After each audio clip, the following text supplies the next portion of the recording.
दोस्तों मेरी हाइट है 5.45 और इस हाइट के लिए कौन सी बाइक बढ़िया है, कंफर्टेबल है, वो मैं आपको बताऊंगा।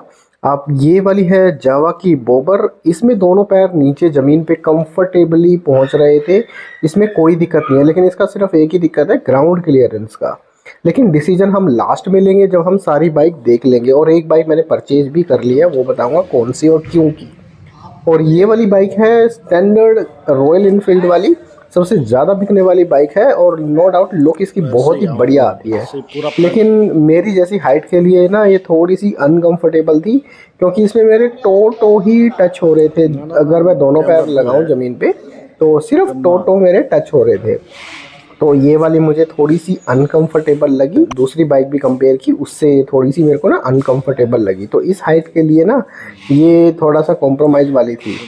और ये वाली थी अपनी रॉयल इनफील्ड की हंटर। मैं कहूँगा सबसे कंफर्टेबल बाइक रॉयल इनफील्ड की कैटेगरी में यही वाली बाइक है। अगर आपको हाइट से प्रॉब्लम है, अगर आपको वेट से प्रॉब्लम है, तो ये वाली बाइक मैं जो मेरा लड़का है अनमोल, उसके भी इसमें पैर पहुंच रहे थे। और ये कंफर्टेबली जैसे नॉर्मल बाइक होती है और जैसे स्प्लेंडर हम मैनेज कर सकते हैं, उस तरीके से मैनेज कर लेते हैं ये बाइक को। और इसका इंजन भी 350 सीसी वाला है और कंफर्टेबल परफॉर्मेंस है, बढ़िया परफॉर्मेंस है। तो अगर आपकी हाइट कम है, वेट कम है, तो आप ये वाली बाइक पे जा सकते हो। मुझे तो बहुत ही कंफर्टेबल लगी। इसको आगे पीछे करने में भी ना कोई दिक्कत मेरे को फील ही नहीं हुई। और ये वाली थी मिट्टियोर। एक्चुअली मैं देखने तो इसी बाइक को गया था शोरूम पे, क्योंकि इसके रिव्यू बहुत बढ़िया थे और मुझे वाकई बढ़िया भी लग रही थी। मैंने इस बाइक को बैठा, आगे पीछे भी किया। और मेरे वाली हाइट के लिए ना 5.45 के लिए कंफर्टेबल बाइक थी। आगे पीछे आराम से हो रही थी, बैठा के भी अच्छे से चल रही थी, इसमें कोई दिक्कत थी नहीं है सच।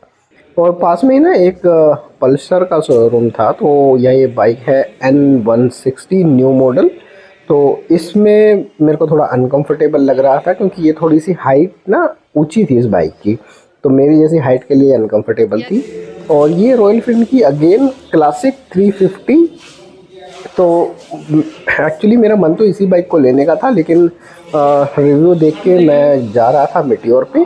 लेकिन जैसे ही मैं इस बाइक के ऊपर बैठा, ये मेरे को थोड़ी सी कंफर्टेबल लगी, क्यों इसकी जो सीट है ना और उसकी कुशनिंग जो है वो बहुत ही कंफर्टेबल है। जैसे ही आप बैठोगे ना, ऐसे लगेगा आप सोफे के ऊपर बैठे हुए हो। और पैर भी जो टो से नीचे जो थोड़ा सा, देखो एडी इसमें भी उठी हुई है, लेकिन ये बाइक ना मैनेज हो रही थी, आगे पीछे हो रही थी। मैंने थोड़ा सा हल्का से इसको चला के भी देखा, और ये वाकई मेरे को लगा बाइक कि हाँ यार, मेरे जैसी हाइट के लिए ये ठीक है। इसमें ऐसा नहीं कि 100% कंफर्टेबल है।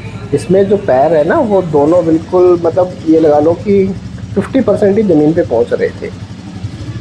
तो एडी उठ रही थी, तो लेकिन नो डाउट अच्छी लग रही थी।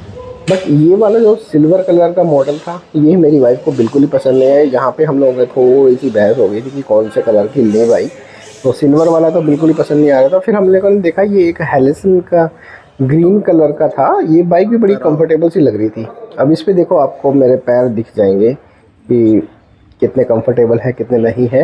नो डाउट बहुत कंफर्टेबल थी। और एक ये फिर ब्लैक कलर की बाइक खड़ी थी, इस पर भी हम लोगों ने ना ट्राई किया कि इस पर भी सेटिंग करके देखते हैं भाई। और नो डाउट क्लासिक वाली मेरे को सबसे ज़्यादा पसंद आ रही थी। एक तो सबसे बड़ी वजह तो भाई ये थी कि इस बाइक की लुक ज़बरदस्त थी। सेकेंडली सीट मेरे को सबसे ज़्यादा कंफर्टेबल इसी के लिए कि बहुत कुशनिंग थी। और सिटी राइडिंग के लिए ना ये बाइक थोड़ी कंफर्टेबल ज़्यादा है मेटियोर से भी, क्योंकि उसकी जो सेटिंग पोजीशंस है, अगर आप ब्रेकर पे जंप कर रहे हैं तो भाई वो आपकी बैक के लिए थोड़ा सा ठीक नहीं है। वो लॉन्गर जर्नी अगर आपको करनी है 100 किलोमीटर 150 किलोमीटर, उसके लिए तो बहुत ही कंफर्टेबल है। लेकिन सिटी बाइक के लिए इतनी ज़्यादा कंफर्टेबल मेटियोर नहीं है। तो क्लासिक पे जैसे ही मैं बैठा, मेरे को लगा भाई ये तो बहुत ज़बरदस्त बाइक है, और ये ही बाइक हम लोगों ने पसंद की है। तो दोस्तों ये जो ब्लैक मॉडल आप देख रहे हो, यही मैंने परचेज़ कर लिया है। आप कमेंट में बताना ये कैसा लगा। दोस्तों मेरे चैनल को लाइक, शेयर और सब्सक्राइब ज़रूर कर देना।